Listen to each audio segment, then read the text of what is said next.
30,000 ആവും. നമുക്കൊന്ന് നോക്കാം. 3,500 റിസൾട്ട് ഇവിടെ വന്നിട്ടുണ്ട്. 30,000 ആയി. 14 ഓക്കെ. എത്രയാണ് അവൻ എത്ര കാണിക്കുന്നു? 2,430 ഇൻറ്റു 14. അപ്പൊ നമ്മളിവിടെ 14 തവണ തിരിക്കുന്നത്. ജീവിതത്തിൽ ഒരിക്കലും നിങ്ങൾ കണ്ടിട്ടില്ലാത്ത ഒരു കാൽക്കുലേറ്റർ ആണ് നമ്മളിവിടെ കാണിച്ചു തരാൻ പോകുന്നത്. ഇതാണ് കാൽക്കുലേറ്റർ. ഇത് കണ്ടിട്ടുണ്ടാകാൻ സാധ്യത ഉണ്ടെങ്കിൽ തന്നെ എവിടെയായിരിക്കും സാറേ?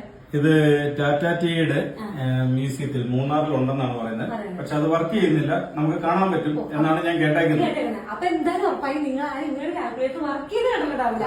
ഇവിടെ നമ്മൾ ഈ ഒരു മുത്തശ്ശൻ കാൽക്കുലേറ്ററിനെ വർക്ക് ചെയ്ത് കാണിക്കാൻ പോകുന്നത് സണ്ണി സാറാണ്. സാർ എവിടെ നിന്നും പറഞ്ഞു? ഞാൻ മറയൂർ സർവീസ് സഹകരണ ബാങ്കിന്റെ സെക്രട്ടറിയാണ്. ഇത് മറയൂർ സർവീസ് സഹകരണ ബാങ്കിന്റെ ഒരു ഫർണിച്ചറാണ്. ഇത് ഫർണിച്ചറിൽ വരാനുള്ള കാരണം എന്താണെന്ന് വെച്ചാല് 1950-കളിലാണ് ഇത് വാങ്ങുന്നത്. അന്ന് ഏറ്റവും പ്രഷ്യസ് ആയിട്ടുള്ള സാധനങ്ങൾ ആയതുകൊണ്ടാണ് നമ്മൾ ഇതിന്റെ ഫർണിച്ചർ ലിസ്റ്റിൽ ഇപ്പോഴും തന്നെ മെയിൻറ്റെയിൻ ചെയ്തു പോകുന്നത്.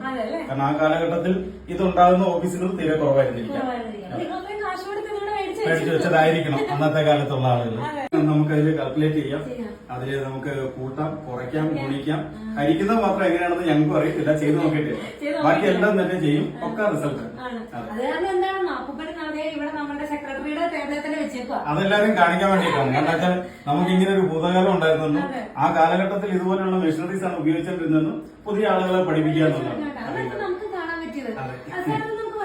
തീർച്ചയായിട്ടും. ഓക്കെ, നമുക്ക് ഇതില് കൂട്ടുകയും കുറയ്ക്കുകയും ഗുണിക്കുകയും ചെയ്യാന്ന് പറഞ്ഞിരുന്നു. അപ്പൊ കൂട്ടുന്ന ഞാൻ ആദ്യം കാണിച്ചു തരാം.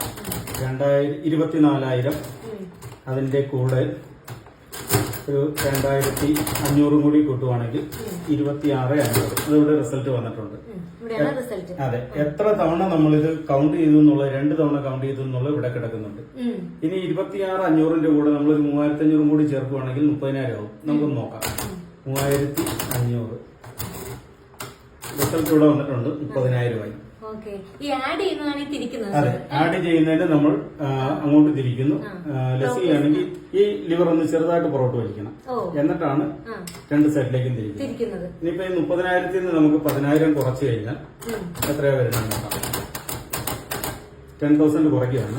അപ്പോൾ നമ്മൾ റിവേഴ്സ് ആണ് തിരിച്ചത്. അപ്പോൾ 30,000-ൽ നിന്ന് 10,000 പോയതിനു ശേഷം ബാക്കി 20,000 രൂപ റിസൾട്ട്. അതെ, ഗുണിക്കാനും പറ്റും. അതിപ്പം വേണമെങ്കിൽ ഒന്ന് കാൽക്കുലേറ്ററിൽ നോക്കിയോളൂ. ഞാൻ പറയുന്ന പ്രോഡക്റ്റ് ശരിയാണെന്ന് അറിയില്ലേ? ശരി. അപ്പൊ ഞാനൊരു 2,430 എടുക്കാം. 2,430 ഇൻറ്റു 14 എത്രയാണ് അവൻ എത്ര കാണിക്കുന്നു? 2,430 ഇൻറ്റു 14. അപ്പൊ നമ്മളിവിടെ 14 തവണ തിരിക്കുന്നത്. നമ്മൾ ചുമ്മാ കറക്റ്റോട് ഇരുന്നാൽ മതി. 14 എത്തുമ്പോൾ നോക്കുക. അവിടെ ഷോ ചെയ്യുന്നത് 14 ആയി. 14 ഡിസ്പ്ലേയിൽ വന്നു. റിസൾട്ട് 34,020. 34,020. അത് നല്ല വർക്കിംഗ് കണ്ടീഷനല്ലേ? അതെ അതെ അതെ. ഇത് എന്തായാലും നിങ്ങൾ കണ്ടിട്ടുണ്ടാവില്ലേ? ഇത് കമ്പനിയുടെ പേരാണിതെന്ന് തോന്നുന്നല്ലേ സാറേ? ഫാസിറ്റ് ഇന്ത്യ ലിമിറ്റഡ് എന്നാണ്. ഫാസിറ്റ് ഇന്ത്യ ലിമിറ്റഡ് അല്ല, ഫാസിറ്റ് ഏഷ്യ ലിമിറ്റഡ് എന്നാണ് ഇവിടെ കിടക്കുന്ന അഡ്രസ്. ഫാസിറ്റ് ഏഷ്യ കമ്പനിയുടെ പ്രോഡക്റ്റ് ആയിട്ടാണ് കാണുന്നത്. അതെ. അപ്പൊ ഇത് എന്തായാലും അല്ല, മദ്രാസ് എന്ന് പറയുമ്പോൾ ഇവിടെ സ്വീഡനാണ് കമ്പനിയെങ്കിലും ഒരു വർഷം മദ്രാസിലായിരിക്കും അവിടെ കൊണ്ടുവന്നിട്ട് ഡിസ്ട്രിബ്യൂട്ട് ചെയ്തത്, അല്ലെങ്കിൽ അത് അസംബ്ലി ചെയ്തതൊക്കെ ചിലപ്പോൾ അവിടെ ആയിരിക്കും. ഇത് നിസ്സാരമൊന്നും അല്ല കേട്ടോ, നല്ല വെയിറ്റ് ആണ്. അതായത് എന്റെ ദൈവമേ, നല്ല വെയിറ്റ് ആണ് ഈ സാധനത്തിന്.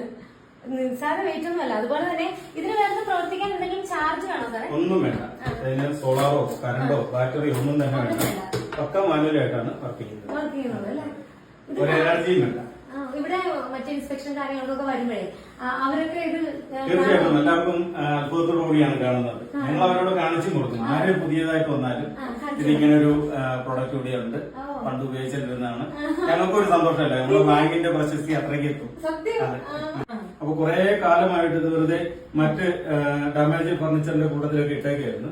അങ്ങനെ ഒരു ദിവസം ഇത് എടുത്തിട്ട് ഞങ്ങള് ആന്റി കളക്ഷൻസ് ഒക്കെ നന്നാക്കുന്ന, റിപ്പയർ ചെയ്യുന്ന എറണാകുളത്തൊക്കെ 1-2 സ്ഥലത്ത് കൊണ്ടുപോയി നോക്കി നന്നാക്കാൻ വേണ്ടി അവർക്ക് പറ്റത്തില്ല എന്ന് പറഞ്ഞു. അങ്ങനെ ഇരിക്കുമ്പോഴാണ് മറയൂരിലുള്ള എന്റെ ഒരു സുഹൃത്ത്, അദ്ദേഹം വളരെ ചെറുപ്പത്തിൽ തന്നെ സ്വന്തമായിട്ട് ഓട്ടോറിക്ഷയും മറ്റു കാര്യങ്ങളൊക്കെ ഉണ്ടാക്കി. അങ്ങനെയുള്ളത് എനിക്ക് പെട്ടെന്ന് അതിനെ ഓർമ്മ വന്നു. അപ്പൊ ഗോഡ്വിൻ ലോപ്പസ് എന്നാണ് അദ്ദേഹത്തിന്റെ പേര്. അദ്ദേഹത്തെ വിളിച്ചു, ഇതൊന്ന് നന്നാക്കി തരാമെന്ന് ചോദിച്ചു. അവനും വന്നിട്ട് ആദ്യം ഒന്നും ചെയ്യാൻ പറ്റില്ല. കാരണം ഇത് തുറന്നു വെച്ചു. ഇതിന്റെ പുറഞ്ചട്ട മാത്രം അടിച്ച് അത് കഴിഞ്ഞ് കുറെ ദിവസങ്ങൾ ഇതിലേക്ക് നോക്കിക്കൊണ്ടിരുന്നു. ചെറുതായിട്ട് ലിവറുകളൊക്കെ ഒന്ന് മാറ്റും, എന്നിട്ട് വീണ്ടും വിടും. എന്നിട്ട് വളരെ ക്ഷമയാണ് കേട്ടോ. അങ്ങനെയുള്ളവർക്ക് ഇതൊക്കെ ചെയ്യാൻ പറ്റുള്ളൂ. പക്ഷെ എന്താണേലും ഒരാഴ്ച മെനക്കെട്ട് കഴിഞ്ഞപ്പോൾ ഇത് വർക്കിംഗ് കണ്ടീഷനിലായി. സണ്ണി സാറ് പറഞ്ഞല്ലോ ഗോഡ് വിൽ ലോപ്പസ് എന്നൊക്കെ. അപ്പം ഈ ഗോഡ് വിൽ ലോപ്പസ് എന്ന് പറഞ്ഞാൽ ഞങ്ങളുടെ ഡോക്ടറിന്റെ ഡാഡിയുടെ അനുജനാണ് കേട്ടോ. ഇതാണ് ഞങ്ങളുടെ ഗോഡാങ്ങൾ. ഇന്നലെ നമ്മുടെ പള്ളിയിൽ അച്ഛൻ വീട്ടിൽ വന്നപ്പോ പ്രാർത്ഥനയ്ക്ക് വേണ്ടി വീട്ടിൽ നമ്മുടെ മകളുടെ മെസ്സേജ് വന്നപ്പോ അച്ഛനാണ് പറഞ്ഞത്, നിങ്ങളുടെ ഗോഡാങ്ങൾ നിങ്ങളുടെ സംഭവം നന്നാക്കിയിട്ടുണ്ട്, ആർക്കും പറ്റാതിരുന്നതെന്ന്. അങ്ങനെയാണ്. എന്നിട്ട് ഇങ്ങനെ ഞങ്ങൾ പറഞ്ഞൊന്നുമില്ല. അങ്ങനെയാണ് നമ്മളിത് അറിഞ്ഞതും ഈ ഒരു മുത്തശ്ശൻ കാൽക്കുലേറ്റർ ഇപ്പൊ എല്ലാവർക്കും കാണിച്ചു തരാൻ പറ്റും കേട്ടോ. എന്താ പറയാ, വളരെ നന്നാക്കിയല്ലേ. ഇനി ആ മറ്റേ ഹരിക്കാൻ പറ്റുന്നില്ലെന്ന് കണ്ടാന്ന് പറഞ്ഞു. അതൊന്നും കണ്ടുപിടിക്കണേ. ആ രണ്ടും കൂടെ കണ്ടുപിടിക്കും. അവരൊക്കെ എല്ലാവർക്കും ഇഷ്ടമായിരിക്കും.